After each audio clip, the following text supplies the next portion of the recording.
como eu disse para vocês, hoje nós vamos fazer uma revisão para a prova P5, né? Vamos passar por todos os módulos que a gente viu, todas as aulas que a gente viu que vão cair na prova. Então, vou comentar um pouquinho sobre cada uma, só que hoje eu vou falar mais rápido, tá bom? Sobre cada uma. Então, a primeira aula foi aulas 35 e 36, que são exercícios envolvendo cinemática e princípios da dinâmica.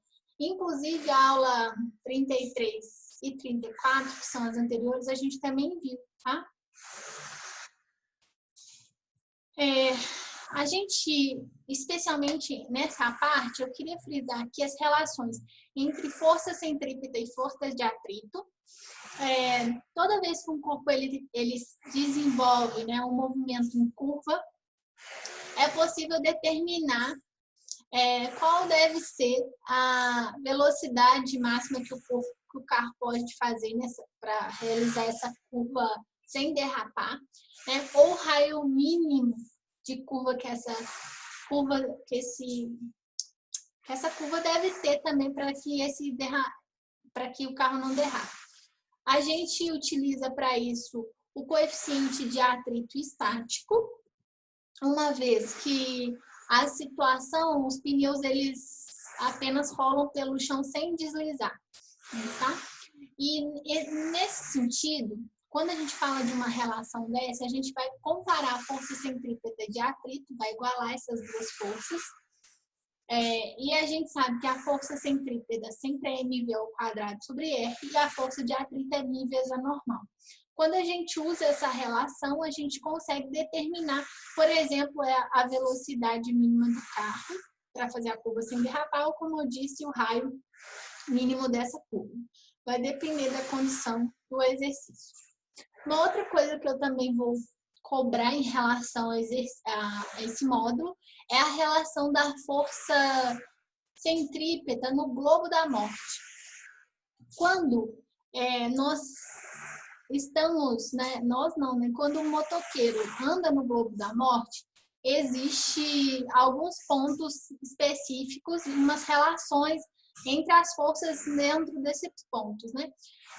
A força centrípeta, no caso, é a força resultante das outras forças que estão atuando ali.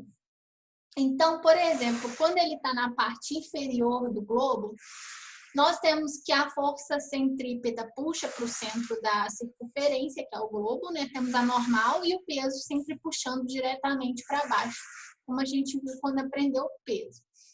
Existe uma relação formada, né, em que a força centrípeta vai ser a normal menos o peso.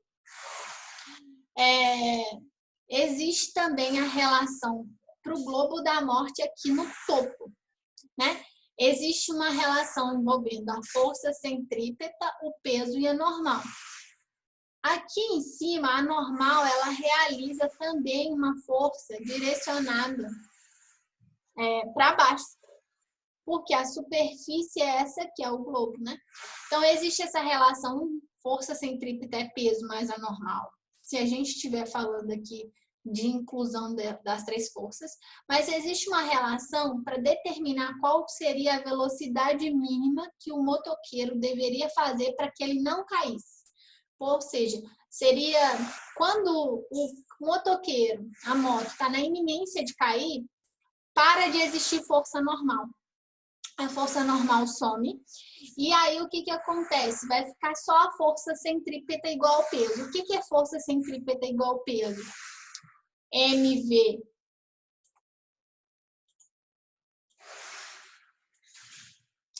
peraí.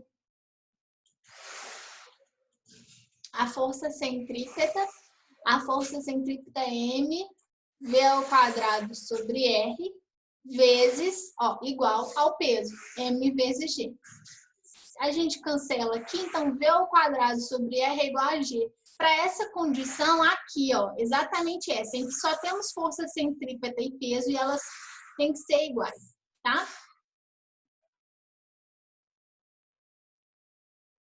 Então, prestem atenção nessa resolução da fórmula.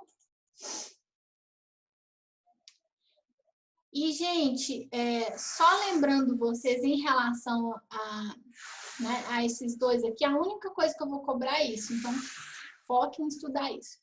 No próximo vídeo, eu vou falar um pouquinho sobre a aula 37, que é sobre introdução à gravitação universal.